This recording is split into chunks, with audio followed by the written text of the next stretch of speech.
Salut, j'espère que vous allez bien. Bienvenue pour la vidéo d'aujourd'hui. Le thème, ça va être l'harcèlement que j'ai pu vivre. Avant de commencer la vidéo, pour les nouveaux, petite présentation, c'est parti. Salut, moi c'est Jérémy.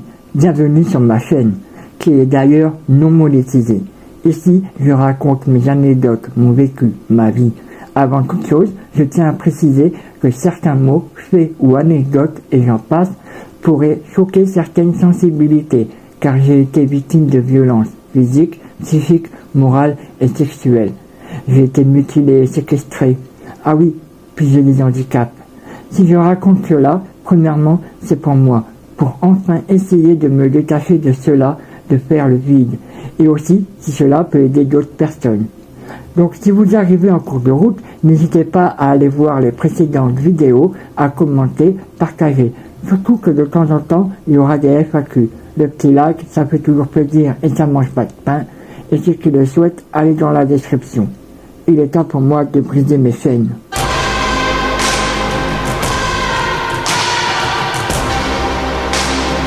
Donc voilà, je vais vous raconter l'harcèlement principalement scolaire que j'ai pu vivre.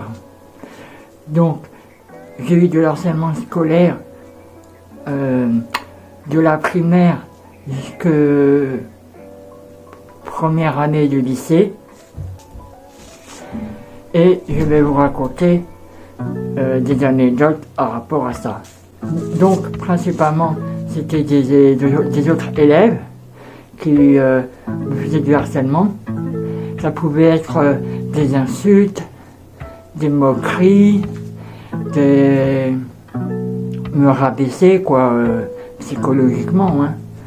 Et aussi des agressions physiques. Ils s'en prenaient à moi parce que, sous prétexte que j'avais un handicap physique visible, ils s'en prenaient à moi. Donc déjà, c'est pas une raison. On s'en fera pas à n'importe qui pour n'importe quelle raison. Rien ne justifie cela. Mais sous prétexte que j'avais un handicap physique, voilà. C'était n'importe quoi hein, comme insulte.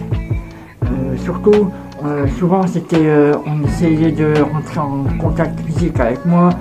Je marche dans le couloir, on fait un croche-pied pour que je tombe, on venait me pousser, on venait me provoquer, on me cherchait, on cherchait le contact physique lors de ces brimades. Sinon, bien sûr, oui, ils se moquaient de mon physique, parce que quand j'étais jeune, jusqu'à l'âge de 12-13 ans, mon handicap physique, il se voyait beaucoup plus que maintenant. Et aussi, niveau articulation, et comment je parlais beaucoup avec le nez par rapport à avant. Ils se moquaient par rapport à ça, quoi. Bien évidemment, j'étais pas le genre de personne à se laisser faire, parce que je me disais, j'en prends plein déjà à la tronche à la maison, je vais pas encore en prendre plein à la tronche à l'école, alors que c'est un petit peu mon seul refuge. Du coup, j'étais pas du style à me laisser faire, c'est vrai. Dès qu'on s'en prenait à moi, verbalement, physiquement, je distribuais des tatanes.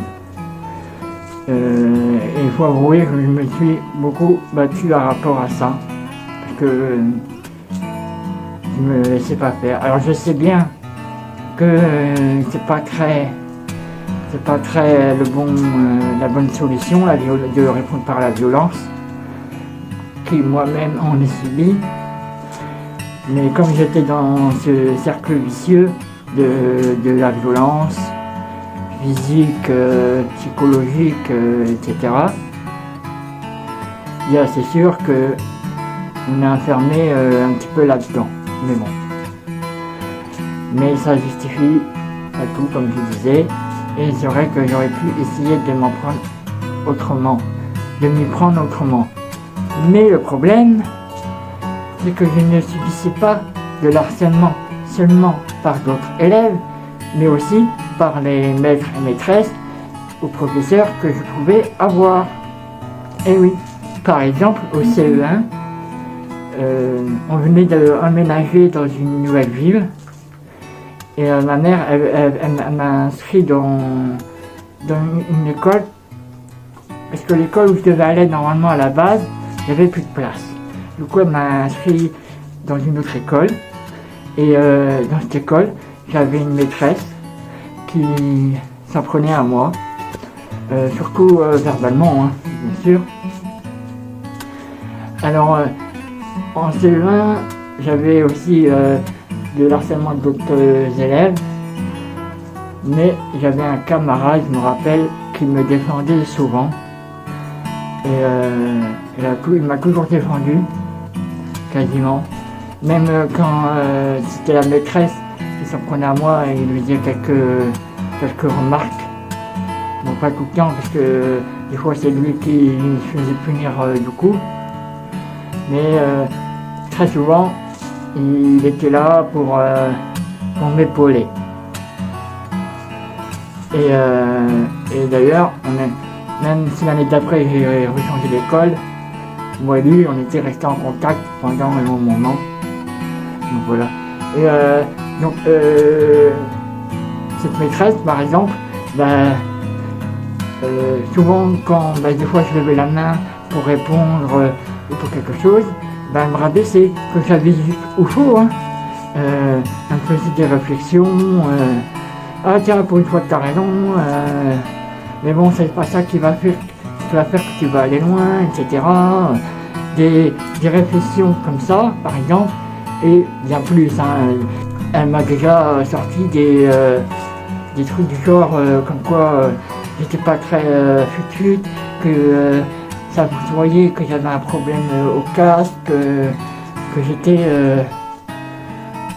j'étais déficient mental, des trucs comme ça quoi.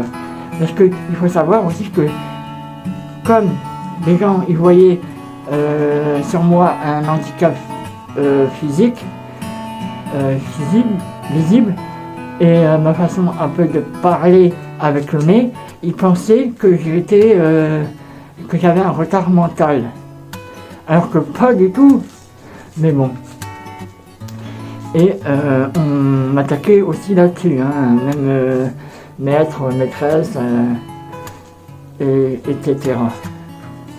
Et je me rappelle, elle me critiquait même la façon de m'habiller. Une fois, elle avait convoqué ma mère parce que je portais un débardeur en été. Truc de fou, quoi. Autre anecdote aussi que j'ai, principalement, c'est j'avais une maîtresse en CM1 et en CM2, c'était la même.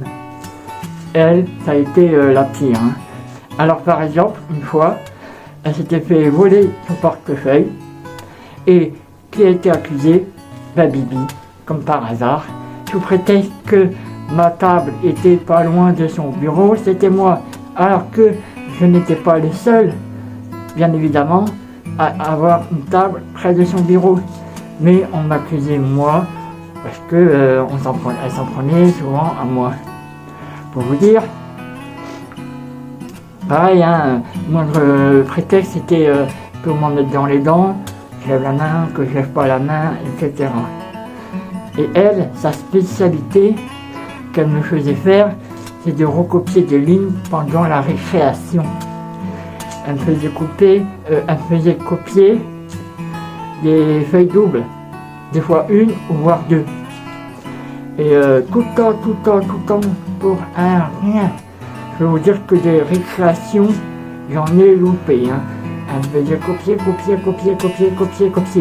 Et tellement qu'elle me faisait copier, à un moment donné, j'avais trouvé une astuce à l'époque, mais maintenant tout le monde la connaît, c'est que j'avais en gros scotché 3-4 stylos, comme ça je faisais 3-4 lignes à la fois. Mais ça c'est su, parce qu'il y avait quelqu'un qui m'avait balancé et j'avais été puni parce que j'avais fait ce truc. pour vous dire à quel point ça pouvait aller loin.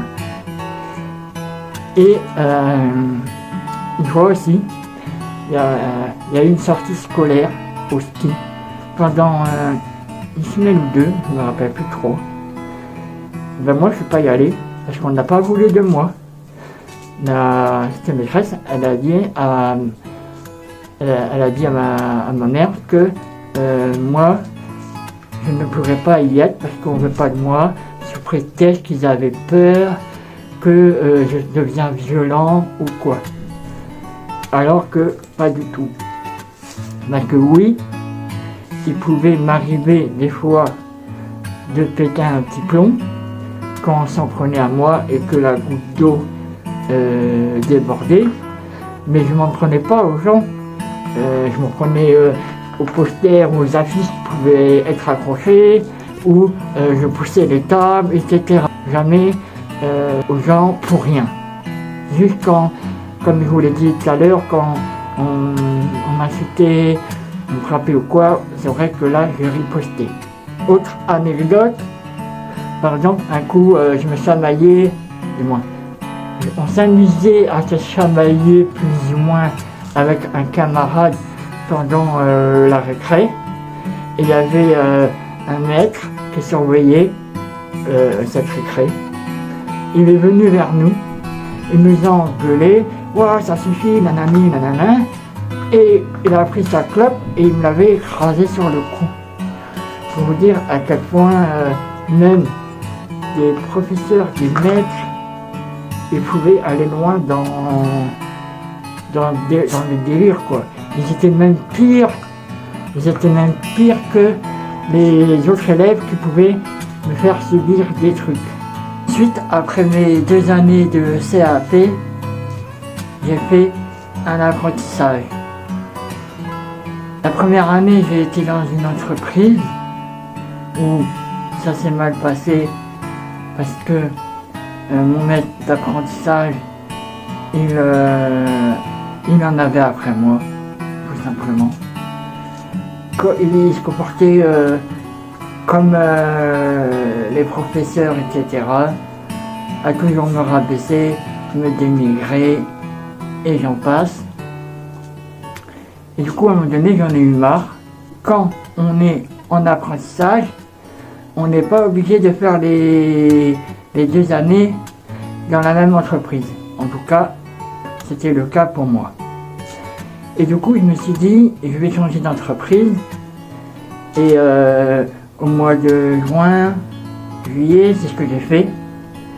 Je suis parti dans une autre entreprise dans le sud de la France, à Marseille. Pour tout vous dire, quoi.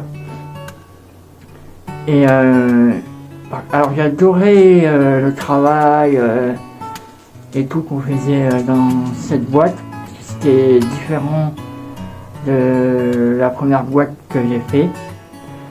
Mais là, je suis tombé sur un maître d'apprentissage. C'était le summum au niveau du harcèlement, quoi. Pour même vous dire, à un moment donné, ça s'en est même fini aux mains. Chose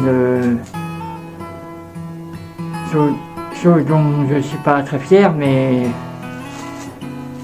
il m'avait fait péter un plomb tellement qu'il était sur mes côtes et tout. Alors je sais que je rentre pas trop dans les détails, c'est pas encore, j'ai pas encore l'habitude, et vous comprendrez que c'est pas évident. Donc voilà en gros ce que j'ai pu vivre niveau harcèlement scolaire. Bref, après toutes ces anecdotes, comme vous avez pu voir, j'ai subi pas mal d'harcèlement en plus de ce que je subissais à la maison. Je vais pas vous mentir, je le vivais très mal, même si j'avais tendance à pas me laisser faire. Parce que je me disais si je me laissais faire, ça allait être prétexte pour que d'autres prennent exemple et se mettent aussi sur moi. Et comme je vous l'ai dit à un moment donné, je me disais aussi, je subis déjà pas mal à la maison. C'est parce que et je ne veux pas revivre la même chose aussi à l'école. Alors certes, je m'y prenais pas de la bonne façon pour arrêter cela, pour me défendre. J'aurais dû me tourner vers le directeur directement de l'école ou des structures adaptées. Mais comme je l'ai déjà dit, comme j'étais dans un cercle vicieux et que je connaissais que la violence, j'utilisais ce moyen-là pour me défendre. Donc voilà tout. Alors voilà, la vidéo est finie. Merci d'avoir regardé la vidéo. Le thème de la prochaine vidéo, ça va être comment toujours garder espoir, trouver une écoute ou quoi. Comment toujours y croire. Parce que je crois que je suis bien placé pour conseiller un rapport à cela. Donc je vais faire une vidéo là-dessus. Et bien sûr, ensuite je continuerai à faire d'autres vidéos sur mon histoire de vie. Par exemple, je vais faire une vidéo ma relation avec mon géniteur qui s'est très mal passée, et j'en passe. Et aussi mon histoire, oui, parce que je vous ne l'ai jamais dit, mais avec l'alcool et la drogue. Et encore plein de choses à venir. Donc, n'hésitez pas à vous abonner, à liker la chaîne. N'oubliez pas, cette chaîne, elle n'est pas monétisée pour des raisons évidentes, des sujets que je emploie. Donc n'hésitez pas à me soutenir via le lien dans la description. À très bientôt. Bisous bisous.